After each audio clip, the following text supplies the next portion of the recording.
Hello YouTube, De-bodgery here. Welcome to EV Components Review. On the bench is an Electro Co EC4P in-runner.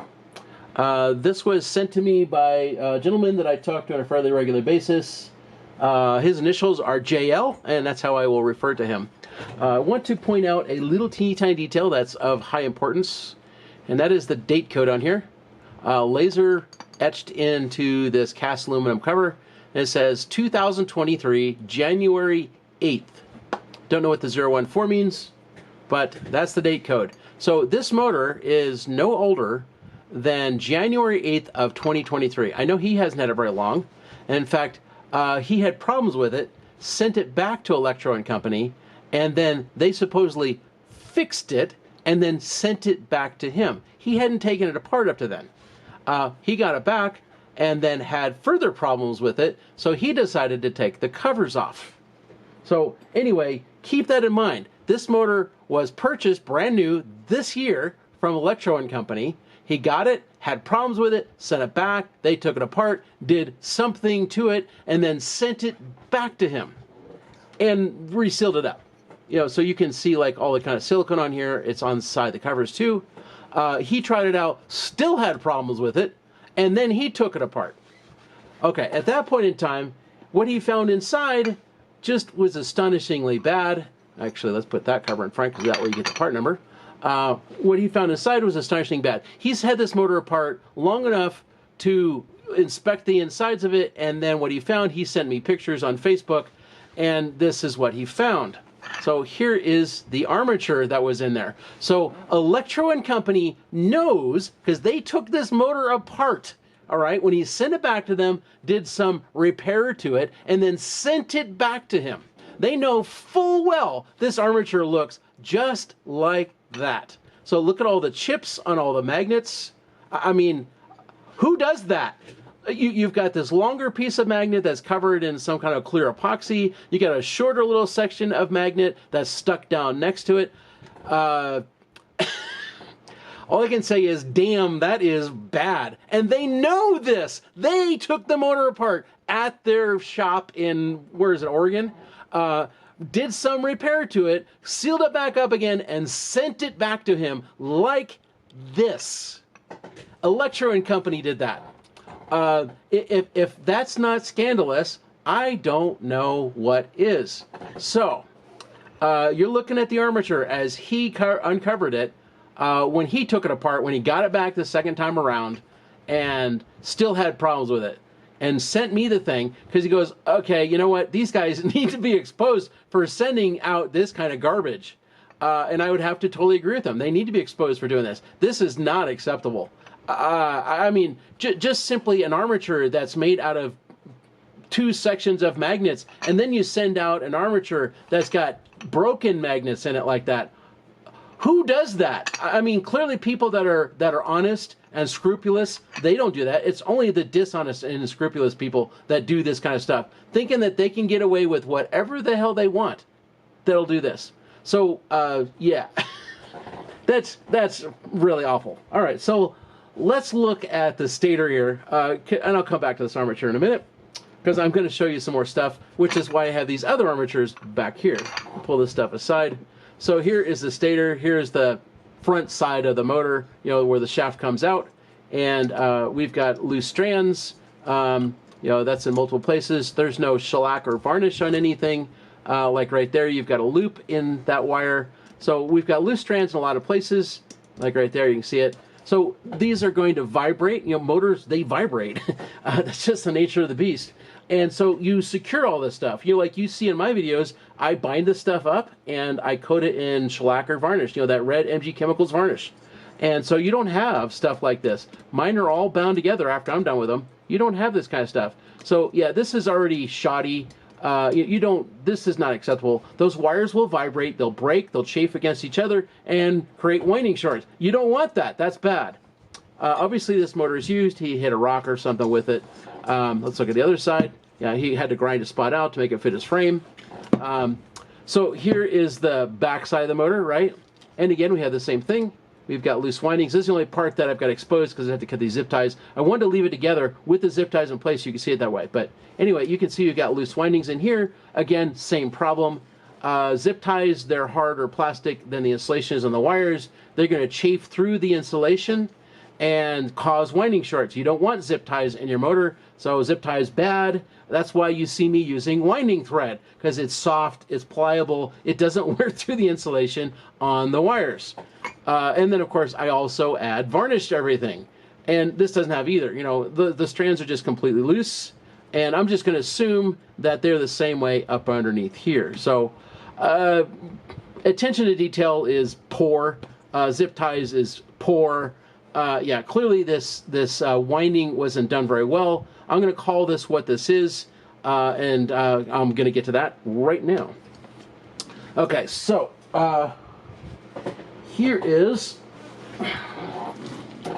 one of the two BOMA motors that I have in my possession. Let me flip this over so we're looking at the same side.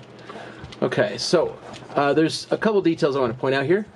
So you see these plastic caps, they've got them in here, the exact same caps. I mean, literally, the same ones. The only thing that's different is the tooth count. More teeth over here than here, so the throat's a little bit wider. That's about it. Slightly more optimized stator than what you have in this one. So this BOMA in-runner is from 2015. That's when I got it, and I had problems with it, so you can see that the windings are really loose out here. And my assumption is that they chafed against each other and they literally caused a winding short. Anyway, this one I didn't burn it out. I have another one. This is my 1500 watt version. The other one's 1800 watts. You know, that's what the factory specs are. But anyway, yeah, this one created some kind of winding short, and oh, they're cheap, they're crap. I just didn't fix it. Why? I didn't even care. Anyway, this inside diameter and this inside diameter are about a ½ millimeter different. So it's a very small difference. Let me grab my spooger here.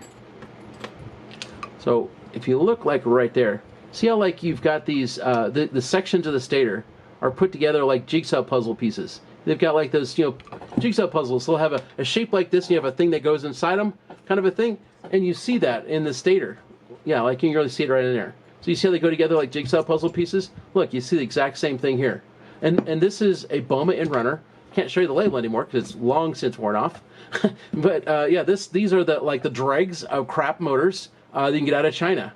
The only real difference here between this and this is this has got a smooth can on it rather than this extruded heatsink, and they've optimized the stator a little bit. Otherwise, they're the same. You know, the build quality, all this stuff, these plastic spacers are all the same. All right, so let me set that one aside.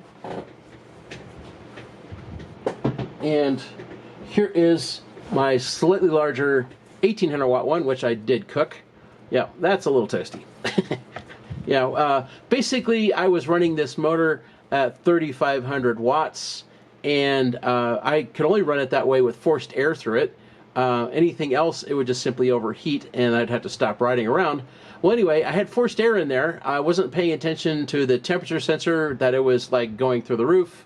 And all of my vents in the motor had clogged up with cotton from the cottonwood trees, and so airflow was not happening, and it just went thermonuclear and died. And that's at 3500 watts with forced air cooling, and it did that. So the chances that this is some kind of a magical 12 to 14 kilowatts, I'm just going to call that pie in the sky nonsense. And again, you can see those little jigsaw puzzle way that they put the stator sections together. So not your typical stator lambs where they're all just one single ring. Yeah, they're literally put together in sections. And the reason why is because the gaps in here, I can't even get my fingernail in the gaps between the stator teeth because that's how close they are. So they have to put them together in sections. You know, they literally wind a tooth, slide the next section on, you know, with the winds on it, you know, slide the next section on with the winds on it and keep going around that way to assemble the motor. Otherwise, they can't wind this thing because there's no gaps between these things. I mean, can't shove my fingernail in there. So you can't even get a single strand in there. And this is a little bit better gap. At least I can get my fingernail in there. But still, it's not much. I'd say it's a 1 millimeter gap. You're not going to get much in there. And so they assemble this the same way. They put them together, one tooth at a time, get all the winds on there, slide it all together, wind the next one, slide that together, wind the next one, slide together. And so they have to assemble them like this in pieces. you know, because the gaps between the stator teeth is so tight. Anyway, this is BOMA, straight up. Once again, you can't read the label on there, but you can still see a little bit of the logo on this one. They used to, somewhere's right here, used to say BOMA and have, I forget what the logo was. It looks like, I think it was some kind of a weird fish or something. I could probably find the motors again, find that logo. But anyway, yeah, that was my bigger one, 1800 watts. Yep. So this is BOMA, okay, straight up it is. So here are two BOMA armatures. That's the one out of the 1500 watt, and that's the one out of the 1800 watt. And here is the armature, the atrociously awful armature out of here, out of the EC4P. So let's just do a couple things here. So here is the nut that used to be on here. These are reverse threads, threads right on. And here is the reverse threads on a BOMA. Let me push that out of the way. Threads right on. And here is the nut that used to be on there. So this nut's kind of jiggered up. It's not going to go on all the way, but threads right on. And threads right on. So anyway, what are the chances that two motors from 2015 and a motor that's 8 years newer from 2023 have the exact same reverse thread pitch on them? What are the chances of that one thing? Yeah, the camera does not like the shiny surface of this stuff. It does not want to focus. All right, so here's another detail.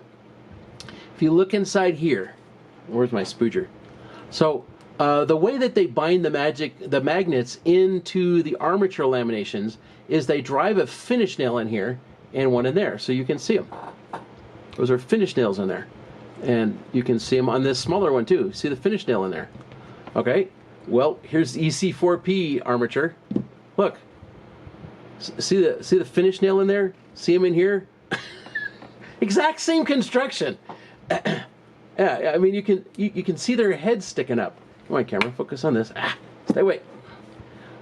You can see the heads of the finish nails sticking out of here. Exact same construction from 2023 as two BOMA in-runners from 2015. If that's not a BOMA motor, I don't know what is. All right, I don't have this as an example that I can show you. I had a third one of these motors that was like this. So these ones both have complete magnets, right? And this one here, you know, it's got this longer section, this shorter section nonsense. Well, my other BOMA, which I gave away, was just like this. It had a longer section, a shorter section. And a lot of your BOMA motors come just like this. A longer section, a shorter section. It's a way to cheap out construction. Whoa, they almost slammed together. I had my hand there, fortunately. Anyway, it's a great way to cheap out, or not a great way, it's a horrible way to cheap out construction. But, you know, you just get a longer magnet, you get these random shorter ones, so cut it off and shove them together and call it a day. Yep, and that's the BOMA way of doing things. All right, so another detail. So you'll notice the shafts have these flats on them. You can see them here too, and you can see them on here, these ones. This is like a wrench flat. And then up here, so you can see that little flat, and it's round. You got another flat over here, and you've got that over here too. So I used to run these things, 2015 time frame. I guess the last time I used one was like maybe 2016. So anyway, I have a bunch of sprockets from that stuff.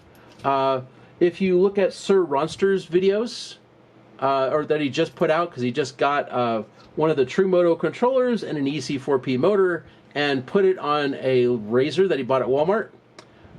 There's a scene for just a couple seconds. You can see the chain. And I saw that and I thought, that looks like T8F. And I didn't even have this motor yet.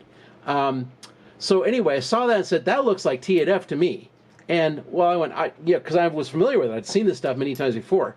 Anyway, so I've got sprockets, and these are T8F sprockets. So I'll just arbitrarily take that one and put it on here, and it goes right on. Locks in place, put the nut on there to keep it in place. So here's the little one, same thing. Slide that on there, goes right on. Okay, so here is this 2023 BOMA in-runner. There's that same sprocket, goes right in place. Oops, goes right on there. Oh, there it is. There's this other sprocket, same thing. It's got that same double D pattern or double flats. Goes right on there, locks in place. So that's a BOMA in-runner, straight up. It's the only thing I've ever seen that uses these double flat sprockets. Is there a possibility of something else out there that uses those double flat sprockets? Well, sure there is. I mean, there's a big wide world out there, right? But the only thing I've ever seen them on is these BOMA in-runners. There are other things that use T8F chain, but they don't use those double flat sprockets that I've ever seen. So I'm just going to call this, like, you know, BOMA's implementation of T8F sprockets. Yeah. The chances that this motor is not made by BOMA is slim to non-existent. And like these bearings are junk. See if I can't get that to focus on camera. Come on, camera. Look right here where I am pointing. There we go. So, I don't know how you can see it on there. There we go. So right there, it says BOTCHI, B-A-C-H-I. And then over here, come on, get the light on it right. Can't get that right. So that says 6201. So 6201 bearings, and as you can see, both of them are just shielded. And then on the BOMA motors, of which these are the factory bearings, I never changed them, these are sealed bearings, and they're another Chinese brand. So anyway, BOTCHI Chinese bearings, and they're not even sealed.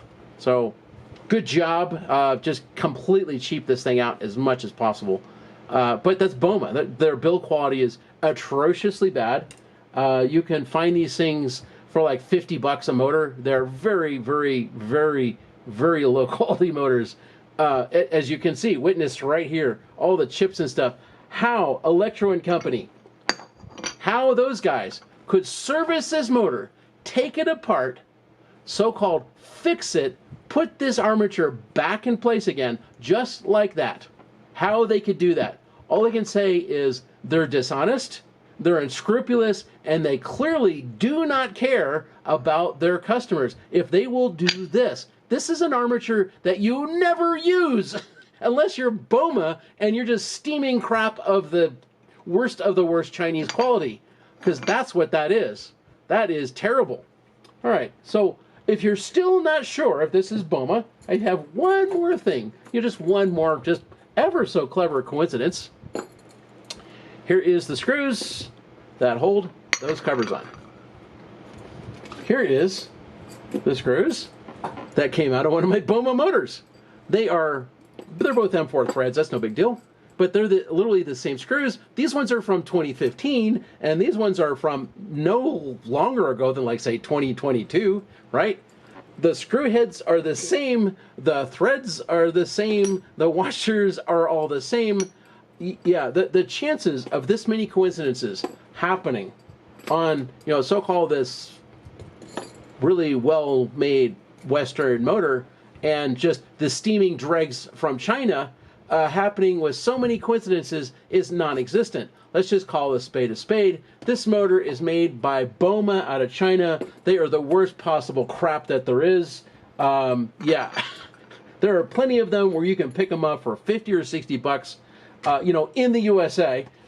Online, you know, like, say, in Alibaba, you can probably buy them for like 25 bucks a piece because they are absolute garbage. And here it is. Electro Company is selling this thing for massive markup, and claiming that it's this ridiculous wattage. Yeah, just absolute crap. Don't buy these motors, folks. These are junk.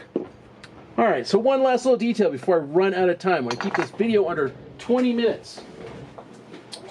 So here is a TP128 IPM armature. All right, I've shown you this before. And here is the BOMA armature that's in the EC4P. All right, so the EC4P is a little bit longer, about 6 millimeters longer. And as you can see, woo, they're not even close to the same diameter. Well, at least they didn't slam together. I got my thumb in there, that's why I said, ah. I mean, you're gonna tell me that this is known to produce 12 to 14 kilowatts and that's gonna do 12 to 14 kilowatts? Yeah, somebody's making up some serious bullshit. There's no chance in hell that that's possible. Anyway, folks, don't buy the EC4P. Man, that is a piece of crap. Yeah, the TP128 is by far a better motor. Everything else is by far a better motor than BOMA. These are just junk. Okay, I think that's it. Talk to the other folks. Hope that helps. Bye.